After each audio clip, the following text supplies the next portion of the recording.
Boa noite a todos. Boa noite. Hoje é o nosso 8º estudo da obra Paulo Estevão e vamos fazer a nossa prece de abertura, solicitando que Jesus nos conduza nesse trabalho.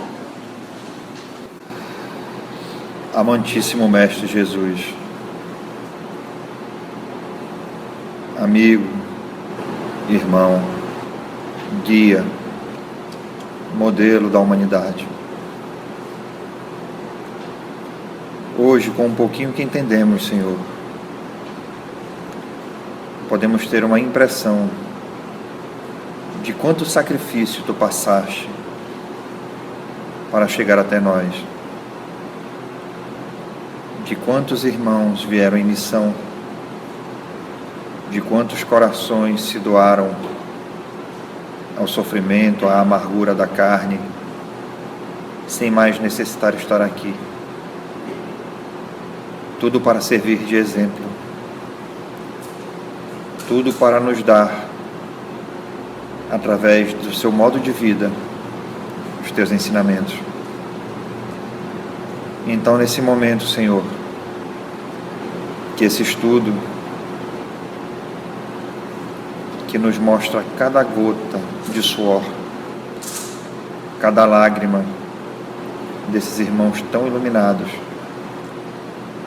que esse estudo possa acender em nossos corações a vontade firme, a esperança de que o melhor ainda nem chegou, que nós possamos tomar as decisões corretas, baseados no entendimento espírita, mas baseado principalmente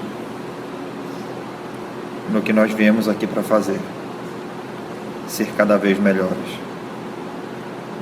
E que essa Tua luz, que esse Teu banquete, ele possa não ficar preso nessas 4 paredes, mas que nós possamos, através da nossa reforma, da nossa melhora, levar alívio, levar sorrisos, levar indulgência, paciência, tolerância a todos aqueles que necessitam de atenção, de carinho, de amor, de perdão. Abençoa cada um aqui presente, Pai. Permite que aqueles que não vieram possam também ser abençoados e iluminados. E que nós possamos nos afinar cada vez mais, nos tornando instrumentos melhores do Teu trabalho. Muito obrigado. Que assim seja. Então vamos lá para a obra Paulo Estevão. Muitas emoções. Então, o nosso irmão Gesiel já estava na barca como escravo no remo, né? Que era o processo.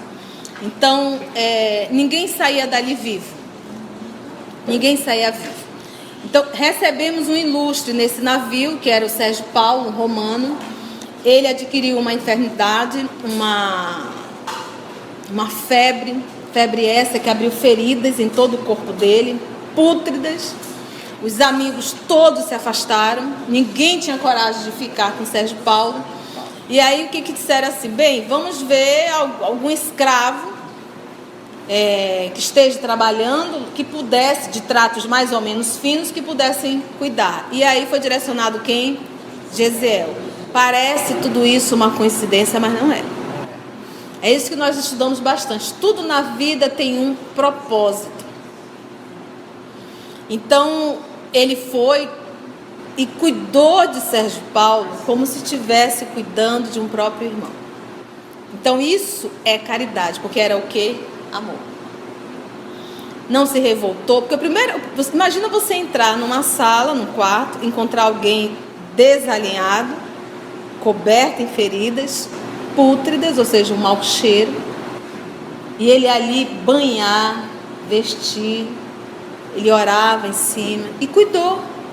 Ele em nenhum momento se preocupou que ele poderia adquirir aquela enfermidade, porque uma das características de Gesiel é a submissão a Deus. Aonde Deus o chama, ele trabalha. Ele consegue enxergar isso, sempre na obra. Então ele acabou tratando de Sérgio Paulo ficou bom, se curou, mas em compensação, também um recurso divino, Gesiel adquiriu a febre. Então a febre já era um passo para a enfermidade. Bem, Sérgio Paulo não podia jogá-lo ao mar, mas um escravo joga ao mar. Vai fazer o que com o escravo? Vai esperar contaminar todo mundo? Alguém vai querer cuidar de um escravo? Então vamos jogar ao mar. Sérgio Paulo, sabendo do que iriam fazer, porque era assim que tratava os escravos, procurou o responsável pelo barco, pelo navio, e solicitou a ele que me entregasse Gesiel a ele. Porque afinal de contas não vai jogar ao mar? Avisa lá para o povo que ele foi jogado ao mar. Mas entrega ele a mim que nós vamos tentar ver como resolver. Então Sérgio Paulo procurou o nosso Gesiel, disse que ia dar uma soma a ele, vestes, e que ele no dia seguinte pegasse um barco e tentasse salvar a vida. E que prometesse que assim que chegasse no local, que mudasse de nome para não comprometer. Entendeu? Então nós estamos assim nesse momento delicado aqui do livro. Então ele diz assim, Sérgio Paulo. Sérgio lançou-lhe um olhar generoso e terminou essa fala. Tomarei todas as providências, dar-te-ei algum dinheiro para atenderes às primeiras necessidades e vestirás uma de minhas velhas túnicas. Mas tão logo seja possível, vai-te de Jope, Gesiel, para o interior da província. O porto está sempre cheio de marinheiros romanos, curiosos e maleficentes. O enfermo fez um gesto de agradecimento, enquanto Sérgio se retirava para atender ao chamado de alguns amigos. No dia imediato, à hora esperada, o casario palestinense estava à vista.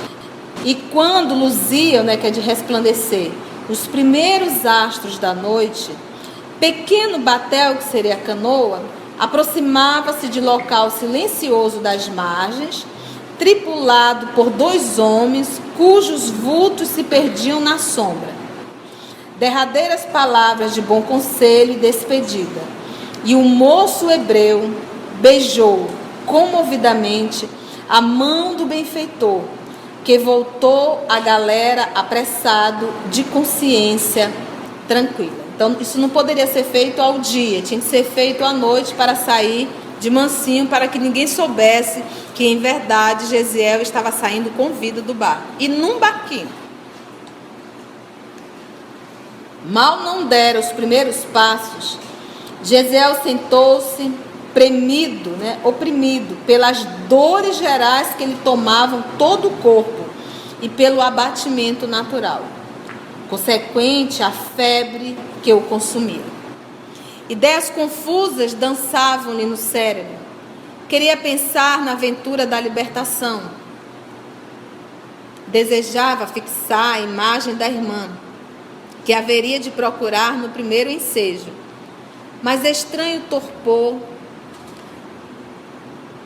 infirmava-lhe, tiravam as faculdades, acarretando-lhe sonolência invencível. Olhou indiferente as estrelas que povoavam a noite, refrescada pelas brisas marinhas. Reparou que havia movimento nas casas próximas, mas deixou-se ficar inerte no matagal a que se recolhera, junto da praia. Pesadelos estranhos dominaram-lhe o repouso físico, enquanto o vento lhe acariciava a fronte febril.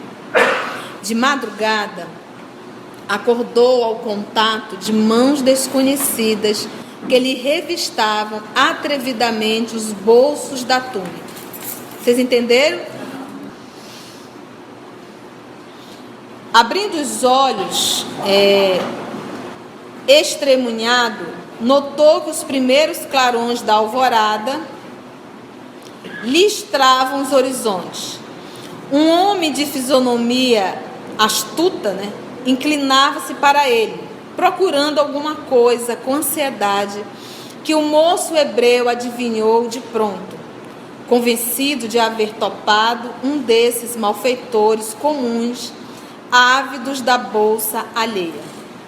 Estremeceu e fez um movimento involuntário, observando que o assaltante inesperado alçara, a mão direita, empunhando o instrumento na iminência de exterminar-lhe a vida. Não me mates, amigo, balbuciou com voz trêmula.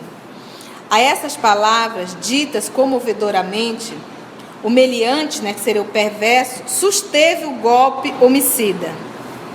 Dar-vos-ei todo o dinheiro que possuo, rematou o rapaz com tristeza. E, vasculhando essa algibeira, seria o saco, o bolso em que guardara o escasso dinheiro que lhe dera o patrício. Escasso dinheiro, então foi pouco mesmo. Então vamos lá.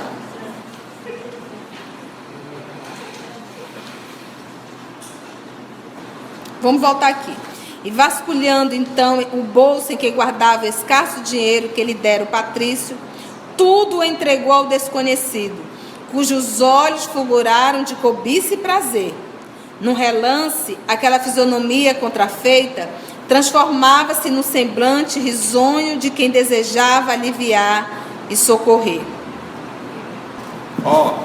Sois excessivamente generoso, murmurava, apossando-se da bolsa recheada. O dinheiro é sempre bom, disse Gesiel, quando com ele podemos adquirir a simpatia ou a misericórdia dos homens. Ele aproveita para evangelizar, o ladrão. O interlocutor fingiu não perceber o alcance filosófico daquelas palavras e asseverou: vossa bondade, entretanto, dispensa o concurso de quaisquer elementos estranhos para a conquista de bons amigos. Eu, por exemplo, dirigia-me agora para o meu trabalho no porto, mas experimentei tanta simpatia pela vossa situação que aqui estou para quanto vos preste. Vosso nome? Irineu de Crotona, para vos servir. Respondeu o interpelado, visivelmente satisfeito com o dinheiro que lhe refertava, o bolso. Olha que interessante, o cidadão era um ladrão, ia matá-lo, ele diz: não me mate. E aí o Gesiel trata esse cidadão como se fosse olha, tá aqui, eu tenho tudo isso, pode ficar com o que você quiser. Ele conseguiu reverter uma situação, ele seria morto nesse momento. Então você já viu que com Deus ninguém fica sentado no pudim. Morreu a mãe, morreu o pai, foi chicoteado, foi para as galeras, foi tratado de um doente, foi jogado de certa forma ali numa praia, sem saber, e logo quem o recebe é um ladrão, mas ele consegue transformar o ladrão em um benfeitor. A primeira situação foi não brigar, toma, tá aqui tudo que eu tenho, sem problema nenhum. Conceição, interessante aqui que esse ladrão não tinha emprego. Ele diz, Agora, onde era o emprego dele? No povo. Será que era de carteira assinada? Deveria fazer algum tipo de carregamento, algo assim. Estivador, nada, exatamente, estivador. Nada assim. Não é estivador. Ele viu ali uma situação. Lembra que ele estava vestido com a roupa do Sérgio Paulo? Ele não estava vestido como escravo. Então isso deve ter chamado a atenção. Essa aí é a conversa que ele está tentando dar uma disfarçada. Ele está querendo dizer que ele é bonzinho nesse momento. Não, me compadeci em ver você jogado. Não, a intenção dele realmente foi roubar. Matá-lo, era roubar e matar, Meu amigo, exclamou o rapaz, extremamente enfraquecido. Estou enfermo e não conheço esta cidade, de modo a tomar qualquer resolução. Podeis indicar-me algum albergue ou alguém que me possa prestar a caridade de um asilo? Irineu esboçou um aspecto de fingida, tá vendo? Piedade, e respondeu: Pesa-me nada ter para colocar à disposição de vossas necessidades, e também não sei onde possa existir um abrigo adequado para receber-vos, como se faz preciso. A verdade é que, para a prática do mal, todos estão prontos, mas para fazer o bem... O ladrão está dando lição, né? Se fazendo de bonzinho. Pesa-me nada ter para colocar à disposição de vossas necessidades. Né? Ficou com o dinheiro dele todinho. Também não sei onde possa existir um abrigo adequado, né? Ele vem. A verdade é que, para a prática do mal, todos estão prontos, mas para fazer o bem... Falso moralista. Depois, concentrando-se por momentos, acrescentou: agora me lembro. Conheço umas pessoas que vos podem auxiliar. São os homens do caminho. Primitiva designação do cristianismo, os homens do caminho. Então, quem foi que Jesus utilizou para levar Gesiel à casa do caminho? Um ladrão. Mais algumas palavras e Irineu prontificou-se a conduzi-lo ao conhecido mais próximo, amparando-lhe o corpo enfermo e vacilante. Se tornou ainda alguém que o auxiliou. O sol caricioso da manhã começava a despertar a natureza. Então estamos aqui no ano 34. Porque o livro começou primavera-verão, lembra? O Emmanuel, ele não vai mais falar em datas aqui. Ele não vai. Ele vai dizer, passaram-se 8 meses, passaram um ano, o sol quente, o frio. E aí você vai tendo uma noção que é para a gente poder ir tateando as datas do que aconteceu. Vamos lá. O sol caricioso da manhã começava a despertar a natureza com os seus raios quentes e confortadores. Primavera. Feita a reduzida caminhada por um atalho agreste, não cultivado, né? Sustido pelo meliante, seria o nosso irmãozinho, arvorado em benfeitor. Gesiel parava à porta de uma casa de aparência humilde. Irineu entrou e de lá regressou com um homem idoso, de semblante agradável, que estendeu a mão cordialmente ao moço hebreu, dizendo: De onde vens, irmão? O rapaz admirou-se de tanta afabilidade e delicadeza num homem a quem via pela primeira vez. Por que lhe dava o título familiar, reservado ao círculo mais íntimo dos que nasciam sobre o mesmo teto? Porque o rapaz chamou ele de como, senhor? Isso não era comum. Por que me chamais de irmão, se não me conheceis? Interrogou Gesiel. Mas o interpelado, renovando o sorriso generoso, acrescentava: Somos todos uma grande família em Cristo Jesus. Gesiel não compreendeu. Quem seria aquele Jesus? Quem seria aquele Jesus? O novo Deus para os que desconheciam a lei? Reconhecendo que a enfermidade não lhe dava liberdade a cogitações religiosas ou filosóficas, respondeu simplesmente: Deus vos recompense pela generosidade da acolhida. Venho de Cefalônia, tendo adoecido gravemente em viagem. E assim é que, neste estado, recorro à vossa caridade. Efraim. Disse Irineu, dirigindo-se ao dono da casa. Nosso amigo tem febre e seu estado geral requer cuidados. Você, que é um dos bons homens do caminho, há de acolhê-lo com o coração dedicado aos que sofrem. Efraim aproximou-se mais do jovem enfermo e observou: Não é o primeiro doente de Cefalônia que o Cristo envia à minha porta. Ainda anteontem, outro aqui surgiu com o corpo crivado de feridas de mau caráter. Aliás, conhecendo a gravidade do caso, pretendo logo à tarde levá-lo para Jerusalém. Nós estamos aonde aqui, hein? Em jogo. Em Jope, não é isso? Estamos em jogo. Olha aqui como, primeiro, ele não conhecia Jesus, o cidadão disse: somos todos uma grande família em Cristo Jesus. Quem é esse Jesus, meu Deus? Será que é o novo Deus a adorar? E aí vem Efraim, e é interessante, diz assim, ó, aproximou-se Efraim do jovem enfermo e disse, não é o primeiro doente de Cefalônia, porque lembra que era lá que estava tendo a peste, que o Cristo envia à minha porta. Quando o necessitado chega, é o Cristo enviando e dizendo assim, conto contigo.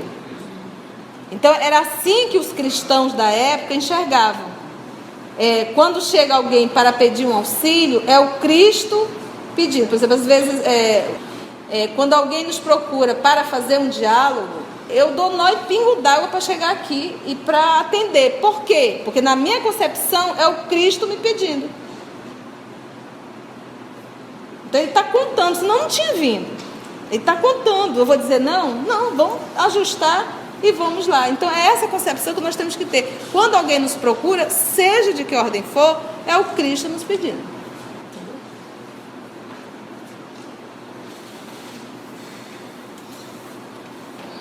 É necessário ir tão longe? Perguntou Irineu com certo espanto. Somente lá temos maior número de cooperadores. Esclareceu com humildade.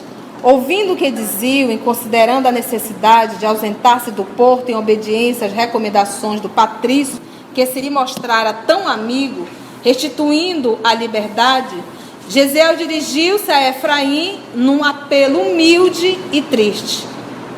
Por quem sois? Levai-me para Jerusalém convosco, por piedade. O interpelado, evidenciando natural bondade, anuiu sem maior estranheza. Irás comigo. Abandonado por Irineu aos cuidados de Efraim. Então Irineu era quem? Ladrão. Benfeitor, disfarçado de benfeitor. E agora ele estará nas mãos do Efraim. que era um cristão. Cristão do caminho. Um cristão. E a Casa do Caminho, que foi o primeiro instituto a atender necessitados, era coordenada e estava em Jerusalém, que era a capital. E Jesus foi morto aonde? Jerusalém. Lembra que ele estava em Jerusalém para a comemoração da Páscoa. Abandonado por Irineu aos cuidados de Efraim, o doente recebeu o carinho de um verdadeiro amigo. Não fosse a febre e teria travado com o irmão um conhecimento mais íntimo, procurando conhecer minuciosamente os nobres princípios que o levaram a estender-lhe a mão protetora. Contudo, mal conseguiu manter-se de pensamento vigilante sobre si mesmo, a fim de elucidar, esclarecer as suas interrogações carinhosas, medicando-se convenientemente. Ao crepúsculo, aproveitando a frescura da noite, uma carroça cuidadosamente velada por um toldo de pano barato saía de Jope com destino a Jerusalém. Caminhando cuidadoso para não cansar a pobre Alimara, que seria um animal, tá, gente? Efraim transportava os dois enfermos à cidade próxima, buscando os recursos indispensáveis. Descansando aqui e ali, somente na manhã seguinte, o veículo parou à porta de um casarão de grandes proporções, aliás, paupérrimo em sua feição exterior. Era um galpão. Um rapaz de semblante alegre veio atender ao recém-vindo, que o interpelou com intimidade. Urias, poderás dizer-me se Simão Pedro está? Está sim. Poderás chamá-lo em meu nome? Vou já. Agora, acompanhado de Tiago, porque dentro dos 12 nós temos 2 Tiago. Quem está na obra Boa Nova vai... Então nós temos o Tiago, irmão de João Evangelista, que pela igreja foi denominado de Tiago maior. De Levi é menor. O de Levi é Isso. Esse Tiago aqui é o Tiago menor, que era irmão de Levi, que é o Mateus, e irmão de Judas Tadeu, que não é o Judas Iscariote. Eram 3 irmãos. Então nós temos aqui, só para nós temos que entender. Nós temos Pedro e André, que eram irmãos e eram discípulos. Nós temos João e Tiago maior, que eram irmãos e eram discípulos. E nós temos os 3 irmãos, Tiago, menor, que é esse aqui, Judas Tadeu e Levi, que é o Mateus. Esses 3. O Levi, que era um cobrador de impostos, esses 3 eram primos de Jesus.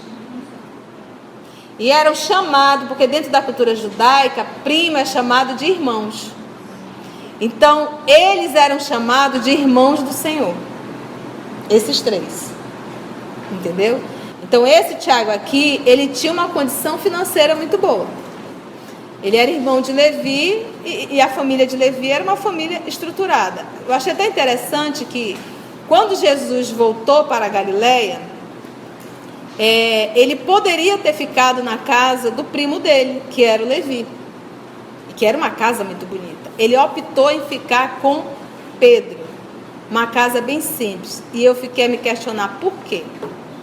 Porque diz o Boa Nova que Jesus os amava. Eles tinham um sentimento de amor muito grande, esses 3, por Jesus, porque eles cresceram junto à infância.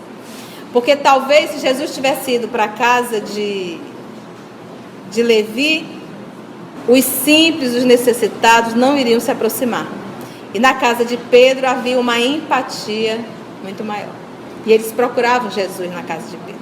Talvez aquela casona de Levi pudesse afastar um pouco. Então vamos lá ver, quem foi que veio? Vamos já, né? Acompanhado de Tiago, o Tiago menor, irmão de Levi. Esse Levi é quem? Mateus. Simão apareceu e recebeu o visitante com efusivas demonstrações de carinho. Olha o atendimento do cristão. Efraim esclareceu o motivo de sua presença. 2 desamparados do mundo requeriam auxílio urgente. Então chega o nosso querido irmão Efraim, não é isso? Trazendo 2 pessoas adoecidas, Tiago acompanhando Pedro, que é Simão Pedro, e Simão Pedro recebe aquela criatura com maior carinho, porque ele aprendeu isso. Que é aquilo que nós falamos do atendimento na casa espírita, ou seja, onde for a instituição. Se tu estás dentro de uma casa espírita, essa casa é a casa do Cristo. E como funcionário do Cristo, tem que recebê-lo, como se o Cristo estivesse ali. Porque o nome é a casa do Cristo. Se você não atende bem, a pessoa sai dali falando mal da casa do Cristo. Então, como podemos nos arvorar a ser trabalhadores cristãos se nós não sabemos nem receber? Às vezes com um mau humor muito grande, verdade? Isso é muito delicado. Por isso, receber muito bem. Vamos lá então. Acompanhado então de Tiago menor, irmão de Levi, Simão apareceu e recebeu o visitante com efusivas demonstrações de carinho. Efraim esclareceu o motivo de sua presença. 2 desamparados do mundo requeriam auxílio urgente. Olha a personalidade de Tiago. Mas é quase impossível. Atalhou Tiago. Estamos com 49 doentes acamados. Está vendo a personalidade dele? Já colocando dificuldade. Para ilustrar isso aqui, vou contar a própria história que o próprio Divaldo conta em palestra. Ele disse que a casa é a Casa do Caminho também lá, né? É em Salvador, mas na verdade é bem longe até de Salvador. É Pau da Lima. Isso que é um bairro, ainda não estive lá, mas que é bem distante. Mas é um trabalho muito bonito que Divaldo faz lá. Mas naquela época eles estavam começando, então não tinha mais onde colocar ninguém. E o Divaldo conta que ele passou por um processo obsessivo longo, muito longo. E realmente era um espírito que o perseguia, que uma vez, inclusive, ele na feira, um rapaz olhou para ele e veio e deu um murro no Divaldo, porque o Divaldo voou e caiu sobre os tomates. E nisso apareceu esse espírito para ele com aquele olhar assim agressivo e disse assim: eu já te falei, eu vou te humilhar. O que ele fez? Esse cidadão, esse jovem, estava atrás de alguém que tinha roubado uma soma dele. Então ele carregava aí um ódio muito grande. O que o espírito fez? Fez com que ele confundisse o cidadão com o Divaldo. Quando ele deu um murro, que ele olhou direito e disse: meu, desculpa, ele confundi. E o Divaldo, na hora, o espírito apareceu para ele e falou. Então o espírito utilizou o sentimento daquela criatura para fazer com que, inclusive, confundisse e desse um murro no Divaldo. Então, ou seja, foi um processo obsessivo muito longo, bem complexo. E aí o que máscara de ferro, exatamente. E o que aconteceu? Um belo dia me chega uma criança que alguém achou, uma criança, e ele olhou para aquela criança e disse assim: nós não temos aonde colocar essa menina, não tem mais uma cama. Aí ele pensou, graças a Deus, se Jesus estivesse no meu lugar, o que Jesus faria? Trouxe a menina, aqui nós vamos dar um jeito. Nesse momento que ele acolheu essa menina, o Máscara de Ferro apareceu. Ele chamava Máscara de Ferro, mas já com o rosto mais suave. E ele disse assim: a partir de hoje, o Espírito, eu começo a respeitar um pouco mais essa tua doutrina, porque essa daí que tu acaba de acolher foi a minha mãe na última encarnação. Vocês entenderam? Tu imagina se o Divaldo tivesse colocado essa menina para correr? Mais 30 anos de obsessão. E porque tem um pouco disso. Às vezes na casa espírita nós colocamos tantas regras, que o Cristo fica onde? E não é assim. Não é assim. Então aqui o Tiago já apresenta que ele é das diretrizes. Mas é quase impossível. Estamos com 49 doentes acamados. Pedro, vamos ver aqui personalidade de Pedro. Pedro esboçou um sorriso generoso e obtemperou. Ora, Tiago, se estivéssemos pescando, seria justo nos eximíssemos desse ou daquele dever que exorbitasse a esfera das obrigações inadiáveis de cada dia, junto da família, cuja organização vem de Deus? Mas agora o Mestre nos legou o trabalho de assistência a todos os seus filhos no sofrimento. Presentemente, nosso tempo se destina a isso. Vejamos, pois, o que é possível fazer. Fantástico, Pedro. Se estivéssemos pescando, seria justo nos eximíssemos desse ou daquele dever que exorbitasse a esfera das obrigações inadiáveis de cada dia, junto da família cuja organização vem de Deus. Mas agora o Mestre nos legou o trabalho de assistência a todos os seus filhos. Então, ou seja, se eu estivesse no meu trabalho profissional, eu tenho como administrar. Mas nesse trabalho aqui de assistência a todos os seus filhos no sofrimento, presentemente nosso tempo se destina a isso. Vejamos, pois, o que é possível. Então, lá tu trabalha, tu sai 4 horas da manhã para pescar, no finalzinho da tarde tu volta, tu tem hora. Nesse trabalho que nós abraçamos, não tem hora. Não tem escolha. Vamos para o sacrifício. Se fosse um hotel, olha, acabou a vaga, infelizmente, não vai dar. Não é isso. É uma questão realmente de acolher. Isso é Pedro, viu? O Mestre nos legou o trabalho de assistência a todos os seus filhos no sofrimento. Presentemente, nosso tempo se destina a isso. Vejamos, pois, o que é possível fazer. E o bondoso apóstolo adiantou-se para acolher os 2 infelizes. Desde que viera do Tiberíades para Jerusalém, porque eles viviam na Galileia. A Galileia, dali só vinha peixes, frutas, não tinha nenhum templo lá, não tinha nenhuma escola. Então ele era considerado as pessoas ignorantes, as pessoas simples, Tanto é que tinha um ditado que pode vir da Galileia, se dão peixes e frutos. Por isso que Jesus era meio que ridicularizado. Como que aquele Galileu poderia ter uma inteligência muito mais ser um mestre? Em hipótese alguma. Então ele era meio que distanciado, entendeu? Então, e Tiberíades era na Galileia.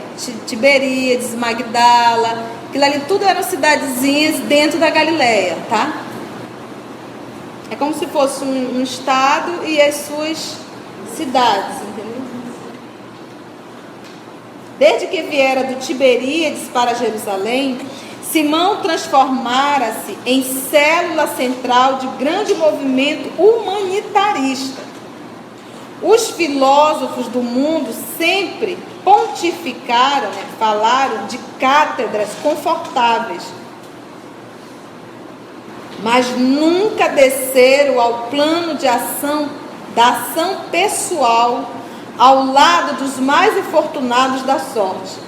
Jesus renovara com exemplos divinos todo o sistema de pregação da virtude, chamando a si os aflitos e os enfermos. Inaugurara no mundo a fórmula da verdadeira benemerência social. Porque os judeus ensinavam o amor? Ensinavam a caridade? Ensinavam o decálogo? Ensinavam. Praticavam? Não. Tinha algum serviço assistencial? Não. O primeiro serviço assistencial foi a Casa do Caminho.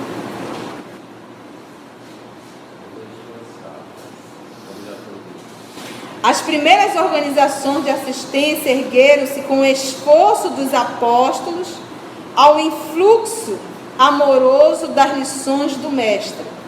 Era por esse motivo que a residência de Pedro, doação de vários amigos do caminho, regurgitava de enfermos e desvalidos sem esperança. Quem era? Eram velhos a exibirem úlceras asquerosas, procedentes de Cesareia, loucos que chegavam das regiões mais longínquas, conduzidos por parentes ansiosos de alívio, crianças paralíticas da Idumeia, nos braços maternais, todos atraídos pela fama do profeta Nazareno, que ressuscitava os próprios mortos e sabia restituir tranquilidade aos corações mais infortunados do mundo.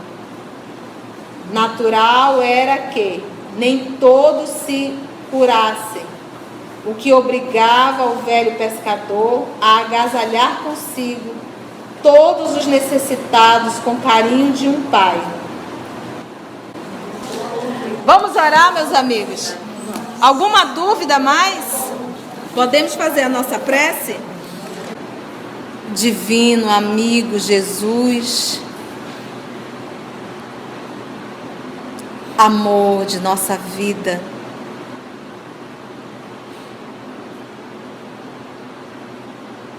é um presente muito grande que o Senhor nos dá, ao mesmo tempo um grande recurso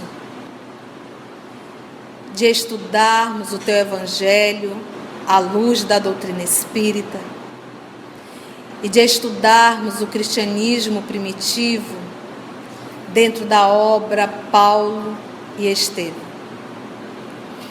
O melhor, Senhor, é porque estamos recebendo esses esclarecimentos ainda na carne, como uma voz ou uma trombeta a nos acordar, dizendo: ainda há tempo. Que nós possamos nos despertar, acordar e aproveitarmos essa oportunidade de estarmos na Terra para exercitarmos o maior trabalho que viemos aqui realizar, que é o nosso aperfeiçoamento moral. Muito obrigado, divino amigo, por essa oportunidade maravilhosa que recebemos. Muito obrigado, amigos espirituais, por essa assistência e pelo amparo. E que nós possamos, Senhor, permanecer contigo e na tua paz. Muito obrigada, amor de nossa vida.